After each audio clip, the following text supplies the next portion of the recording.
I'm not pulling out of my driveway. We all know what that means. It's time for another Drive to Work, Coronavirus Edition. So, as you guys know, every week I try to do a fun interview. So, I'm going back to the past to somebody who's probably been on this podcast more than anybody else other than maybe my daughter Rachel, Matt Cavotta, who has had many hats. He's waving, but you can't see him wave because this is an audio interview. But let's so you know he's waving. Okay, so Matt, hello. Hello. Okay, Matt. So we're going to start with the question I've been starting with everybody, which is, how did you get into magic? Well, we have to go way back to 1994, and some friends of mine and I would frequent a comic book shop. And while we were there, the guy behind the counter saw a few potential rubes that he could rope into playing this game with him that at the time, not a lot of people were playing. And he showed us some cards. And I can say that for the three of us, we absolutely bit the lure. But I in particular was immediately captivated by the artwork and the variation. There were so many different things at play on the cards, and I was like, sign me up. We bought a bunch of we didn't buy any packs. This is what was weird. We just flipped through his binder and picked out individual cards in piles and went back to our house and fudged together decks and played breaking every rule you could imagine. We played wrong for months before we realized that there was a real way to do it. But it didn't matter. It didn't matter. Is it the red pill or the blue pill that you take when you when you accept the reality? I forget the red or blue. One of them. We took the brown pill. We were deep in right from the start. So what was the first set? What were the cards from? Like, what set was it? It was mostly revised that was being flung around at that time. So I think that was the contemporary, most recent set. Okay, so the first sort of interaction you had sort of working on magic was as an illustrator. Yes. So how did you go from fan playing magic to someone making magic illustrations? Well, at the time that I was getting hooked on playing magic, I was already working on D&D art. I started working on projects that will remain unnamed because they look horrible while I was still in college for D&D, which was my first gaming passion. So while I was playing the cards and enjoying the art, of course, there was a little voice in the back of my head saying, yeah, you could do this. Come on. And going from, being inspired to try to work on magic and actually getting a job working on magic, that was probably at least a couple of years of trying, failing, trying and failing and trying and failing until finally, I must have submitted 4 or 5 separate portfolios before Dana Knutson gave me a call. We actually used phones back then to communicate. He called me and told me he had some work for me, and I was beyond ecstatic. I was so stoked. And I tried harder on those first 3 cards than I had on anything I'd ever worked on before. What were they? What were the first 3 cards? Subterranean Hanger, Muzzle, and Ramosian Sky Marshal. 3, tournament staples, I'm sure. And what set were those from? Mercadian Masks. Yeah, so I found out years later that when the art director called me and we had talked, that I had instantaneously become one of his favorites because apparently my voice sounds just like his best friend's voice, and it made it so he couldn't help but like me. So you never know. Okay, so how long? So okay, that's Mercadian Masks. So you were an illustrator for a while, a bunch of years. Yeah. Okay, so let's jump to the next sort of evolution here. Well, before we get there, what was it like being a freelance illustrator? Let's talk about that for a second. What was it like? I loved it. I really enjoyed how the world of magic was bigger than just drawing pictures for artists. Of course, it was super fun to be given a really wide open playground for imagination in making art. That's awesome. But then once the art is made, there are forums for actually interfacing with the people who love the art. And as someone who has been an artist and a musician, I've always preferred the instant connection to the audience that being a musician does, because you perform, you work your art, but the audience is in it with you at the time. And that's not true of being an illustrator. So at least it was super cool that magic gives artists an opportunity to go to pre-releases or to tournaments or to conventions and meet the people who love their art and sort of recharge their batteries that way. Okay, so speaking of, you got a chance to sort of travel the world and meet people. You and I believe, met for the first time. Do you remember where we met here's my memory of the first time. Where did we meet for the first time? We were in the lobby of the hotel in Sydney, Australia, which I love telling the story. It's kind of funny that you and I met for the first time, I think like 6,000 miles from where we grew up, and we just so happened to grow up within like 3 miles of each other.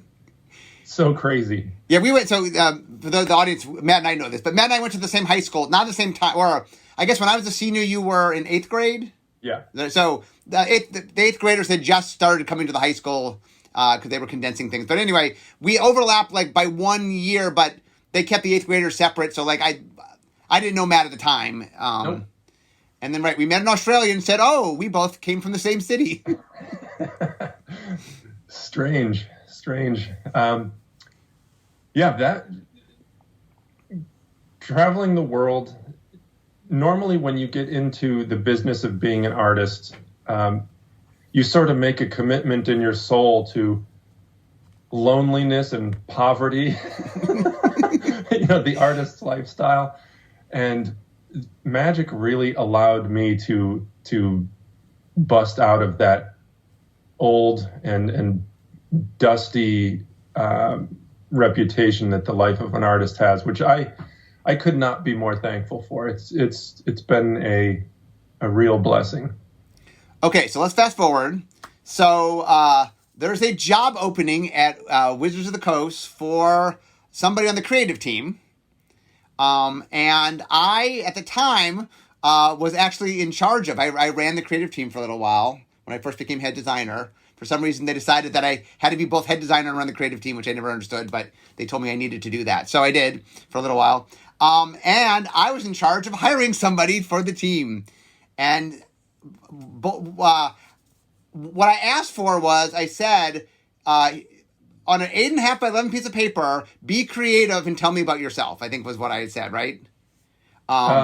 Yeah, the rules were it had to be on the piece of paper, and we couldn't add anything to it or expand the piece of paper. Right. It had to be an 8.5 by 11 piece of paper. You could do whatever you wanted on the paper, but it had to be on a piece of paper. So what did you do?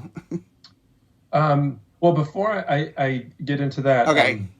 I want to sort of set the scene. Okay. The only reason I was looking for something other than being a magic artist, because like I said, I was pleased as punch about that job, is that my wife and I were expecting our second child, and we wanted very much to have Kylie stay home with the kids for a few years.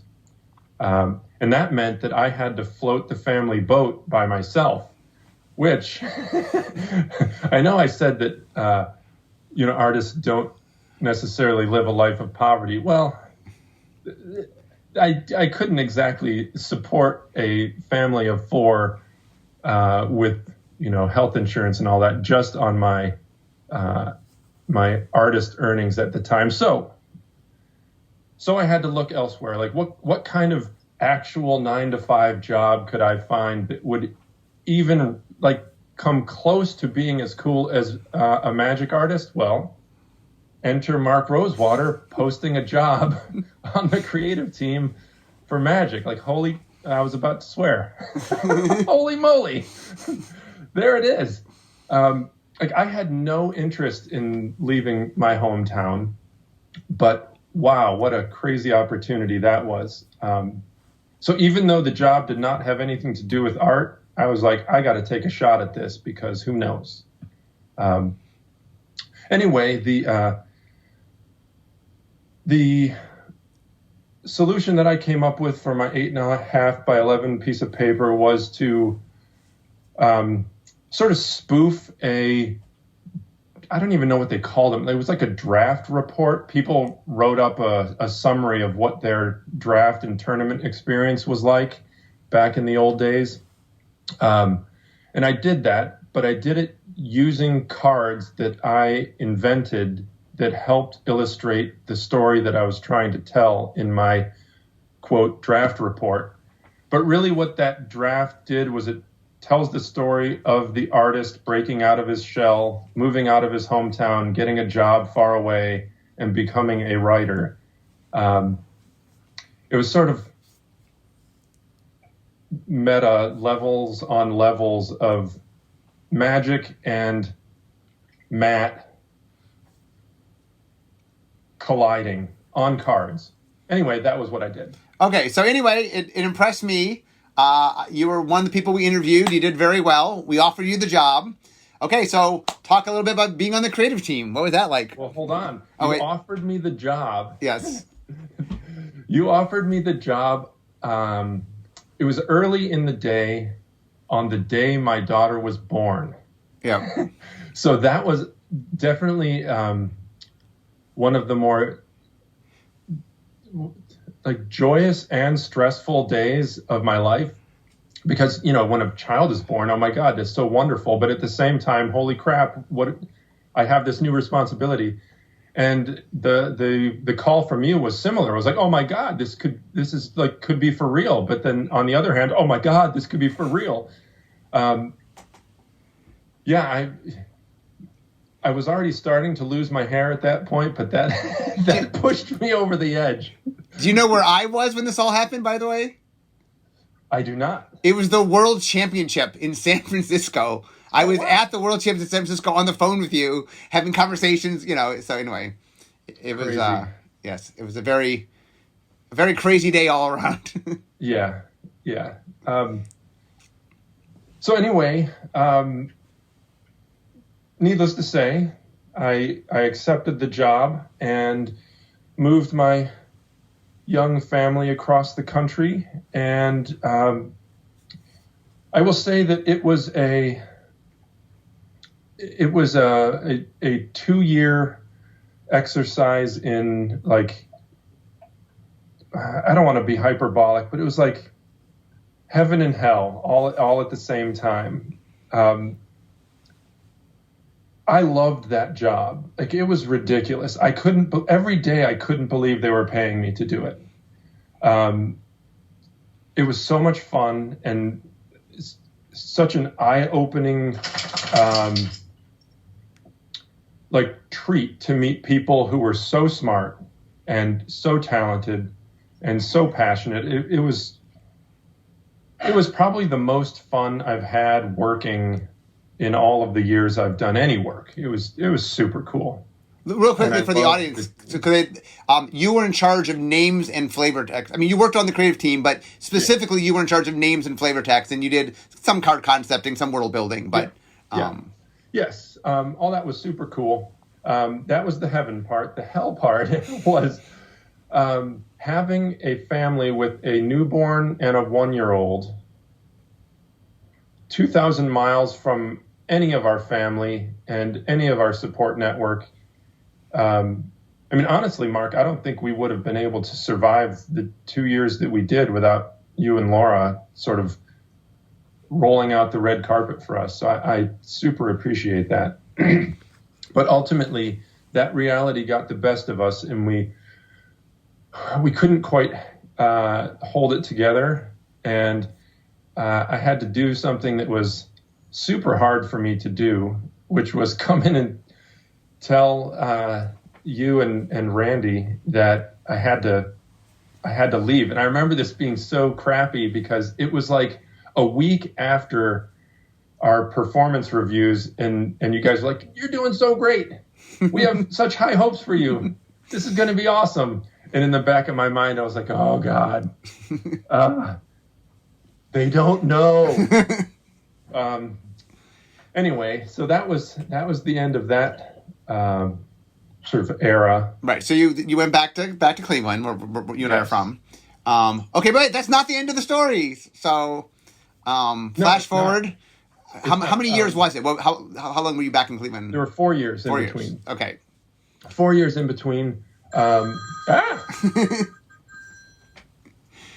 Be gone, potential spam. Yeah, in the 4 years in between, I continued to do some writing for the magicthegathering.com, and I continued to create illustrations for the cards and also write names and flavor text as a individual contributor, and that kept my sort of fingers in the pot, in my head in the game, so to speak. I mean, really, since that day in the comic book shop, there had been 0 days in which magic wasn't a big part of what I was doing, either for work or for fun or both. Oh, we didn't even mention in here how for a short period of time, I had a distributor's license to my buddy and I were going to open a magic card store. Oh, I didn't know that. Yeah, this is before I started doing art. Okay. I did not know that. Yeah, I was deeply in. Meanwhile, hey, how about this one? The guy that I was working on that with also went to our high school and also worked at Wizards for a time running the Magic Online team.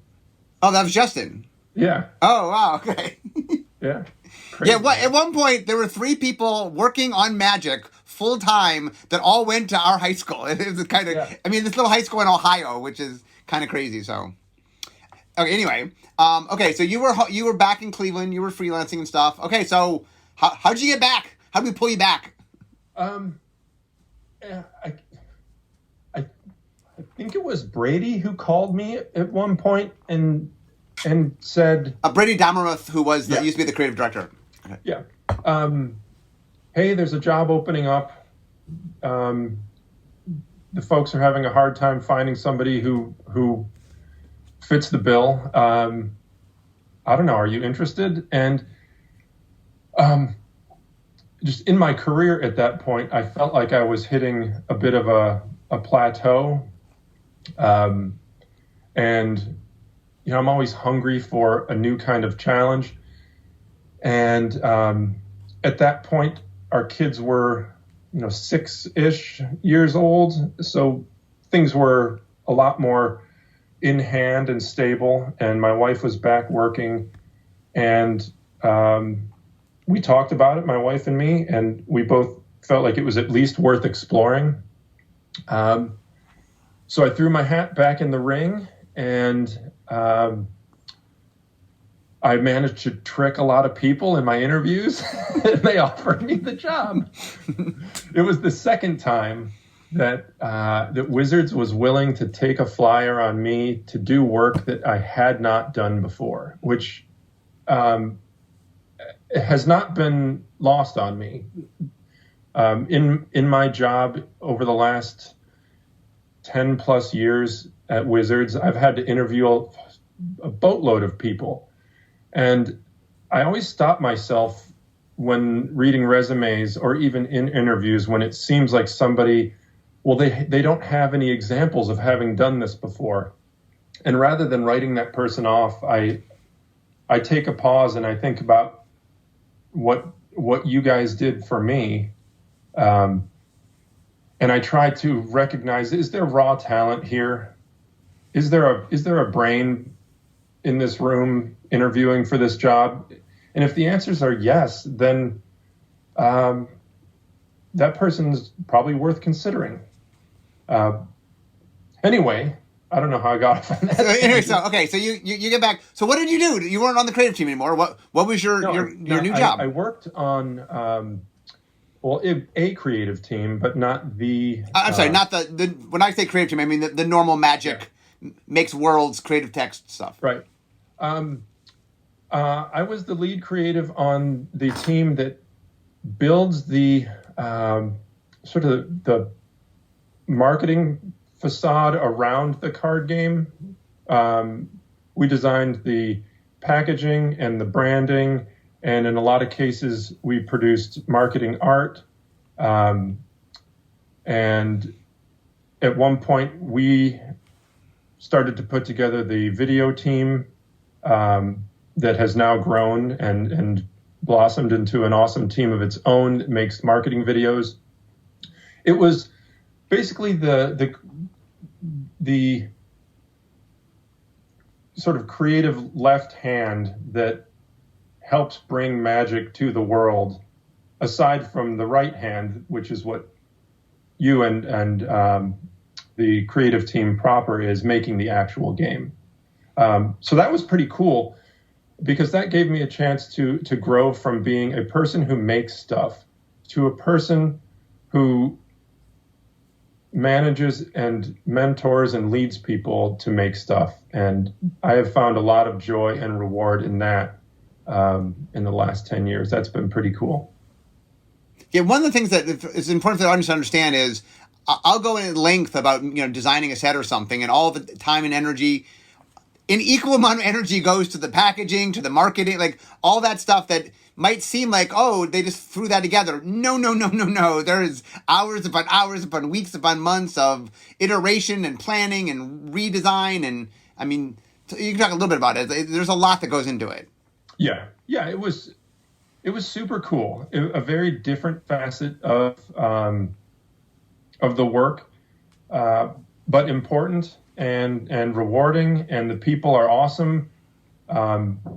Just as passionate as the folks who work on the cards. I mean, it probably bores people to hear about. But the folks who I have had the pleasure to work with on Magic in any of the teams that I've worked on, and at this point it's been like 5. It's been awesome to rub elbows with people who are all so different and yet so committed and love making the game as good as it can be. It's awesome. Okay, so you went from that team. What was the next team you went to? You've done a bunch of things. After that, I moved on to the franchise team, which was new-ish at the time. That team was splintered off to try to manage Magic as a brand separate from any particular game expression, to try to build up its profile for entertainment and licensing and new game expressions. And I think that the people who worked on Magic for the previous 5 to 10 years did a really good job leveling up Magic from a kitschy basement type game. I mean, wildly successful, but in kind, to something that could be more, where there was more built into the story, where the artwork was leveled up to a point where people could see it in the same light that they see Batman or that they see the Avengers or whatever. And that was super exciting to work on that team, even though that was just for maybe a year or two. because it was like simultaneously being an established thing, but also the little guy in the room. It was like being a startup in a way, because even though Magic is clearly like an established player in the game industry, as an entertainment brand, it was just putting its pinky toe in the pool. So that was super fun, and very challenging. But then 6 months ago, there was some reorganization that happened, and I was moved back home, so to speak, to the first team that I had worked on, and that is the Magic Cards creative team, sort of the creative team proper. And wow, has it changed since what was that, 16 years ago? Yeah, it's a very different animal, but still invigorating. When you were on the team, I believe the team had 4 members. I'm not counting me because I oversaw it, but I wasn't doing the work. It had 4 or 5 members. Outside of you, there were 3 of us as full time, and right, and then Jarvis was like the contractor. Yeah, so there were 4 people. So the team was, I oversaw it, but there were 4 people. The team was 4 people. Roughly, how many people are on the team now? I mean, it's I don't even know. Enough that I don't even know all their names. It's crazy. Yeah, although I will admit that I don't know all their names, mostly because we are working at home. We don't intermingle in the office right now. But yeah, it's got to be 30 or something. Yeah, I mean, right. It's magnitudes larger than last time you were there. It's more than that. Yeah, it's crazy. Yeah, because I remember, it's funny, back when you were on the team, or close to when you were on the team, I pitched something, and Brady said to me, "We can't do this concept. It's a cool concept. We can't do it because the premise was we'd see a prehistoric world." And then like 4,000 years would go by for the second set, and like 4,000 more years would go by for the third set. So, and Brady said, "Look, that's a neat idea, but it's 3 unique worlds for all intents and purposes. We can't make 3 worlds in a year." Yeah. Well, he was right. I'm saying at the time we couldn't. But it's funny looking back. Sometimes ideas get shot down not because they aren't good, but because they're before their time. Yep. So we don't have a lot of time left. So talk a little bit about what it's like being back now, sort of going full circle-ish. Well, I mean, what it's like being back now is I'm hesitant to say what it is like, because we've all been thrown this curveball of working, as sort of solo acts at home. So some of what I have always loved about Wizards is not quite there, and that is the direct interconnection of humans. I mean, we still get some of that, like we're Zooming right now, but it's not exactly the same. Also, I am hesitant to say what things are like, partly because the things I'm working on can't be talked about. Okay. Yeah. And because the things I'm working on, I've even in just the 6 months that I've been back on the team, my role has shifted significantly in the last month. So I'm in brand new territory. I'm still feeling it out. And it's the kind of thing right now where the challenge is big, but I like that. And when I get something sort of thrown at my feet like that seems too much to bite off and chew, that's when my energy level like ramps up.